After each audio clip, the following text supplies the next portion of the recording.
Poland को attack किया, उस एरिया को जहाँ जर्मन्स रहते थे, और गैस चेम्बर्स बनाए इनको मारने के लिए।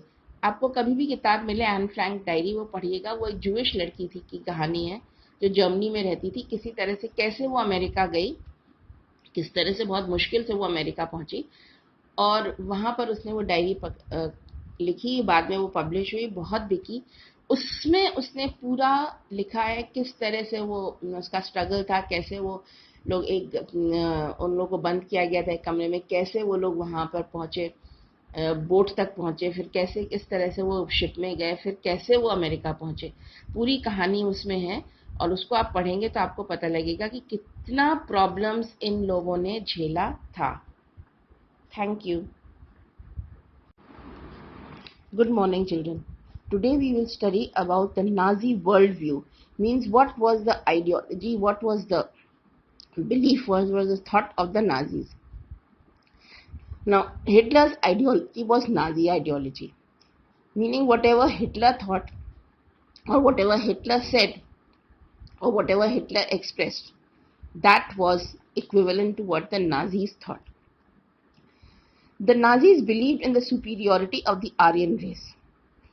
And according to the Nazis, the Jews occupied the lowest rank in society, and so they were regarded as the enemies of the Aryans.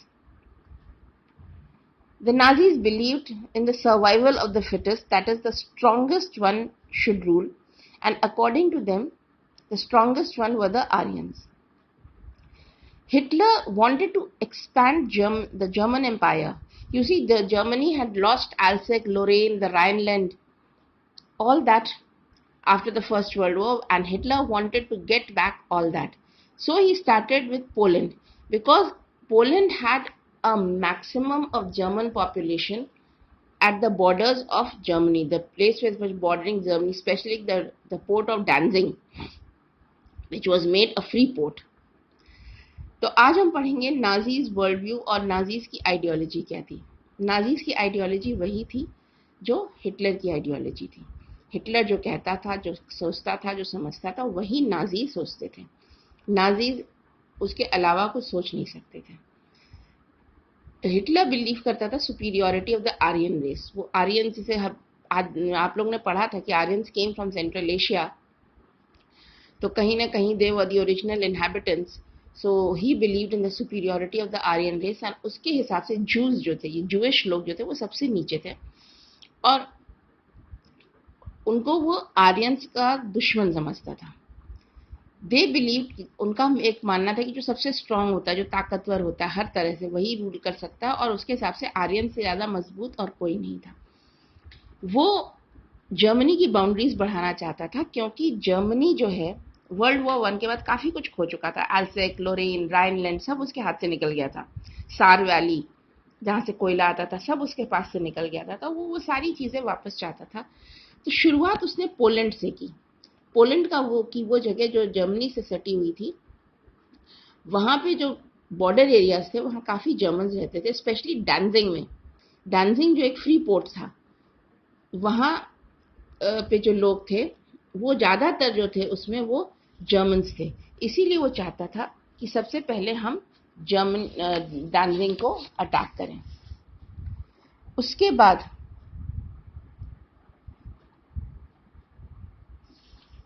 Next comes the establishment of a racial state. सबसे पहले उसने enabling act, he pass the enabling act, and after that all parties were made illegal.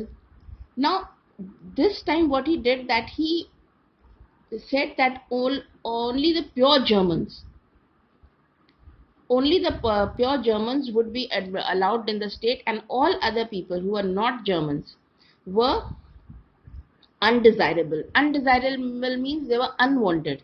They had no place in his society. And he wanted a pure and healthy society of Nordic Aryans. Means only, like, both parents had to be Aryans. They could not be either Russians or Poles or Jews or anything. And even here also he was very strict, like if the German was physically or mentally unfit, जैसे मान लीजिए दिमागी, तो that person was also thought to be undesirable, or he did not have the right to live. Most of all, he considered the Jews to be undesirable, and so they were the ones who had to bear the maximum brunt. They were punished, they were killed. The Russians and the Poles, he thought them to be subhumans, and they were made to do all the menial jobs. Gas chambers were built where these people were killed, and the Jews were the worst sufferers because he thought them to be the enemies of Christianity and the killers of Christ. And so he said that the only way to solve this Jewish problem was to get rid of them.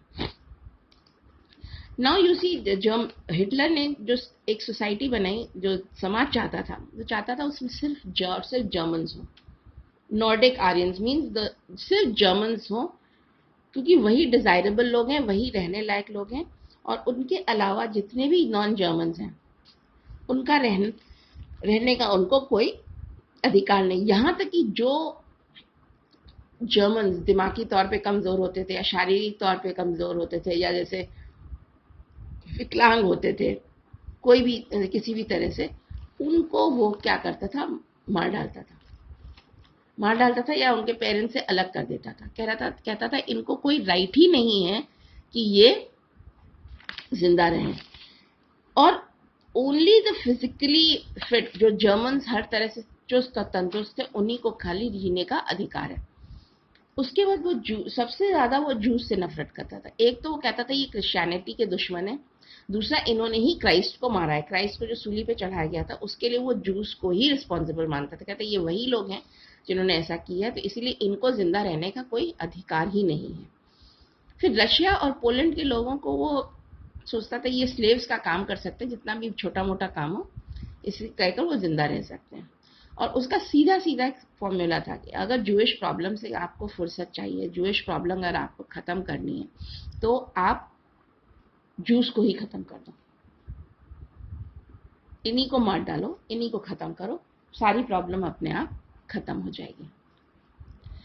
तो आज का last topic है the racial utopia.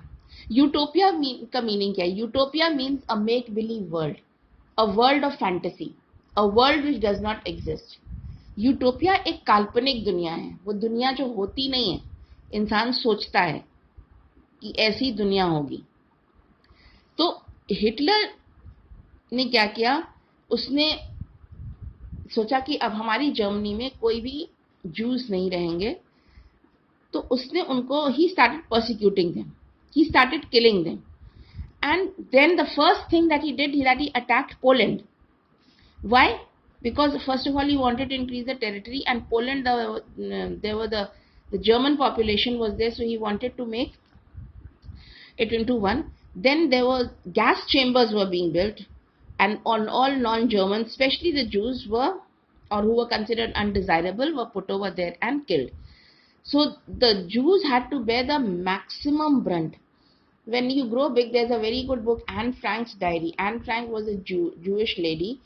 Somehow the other, in this novel you will read how she struggled and how she escaped to America as a young girl, and later she wrote everything in a diary, and in that diary you will see the cruelties that they faced. अब उसको ये था कि हम एक state बनाएंगे जो Russian वो क्या कहते हैं, जर्मन, प्योर जर्मन स्टेट होगा। तो इसीलिए उसने जूस को मारना शुरू किया। सबसे पहले उसने डैंजिग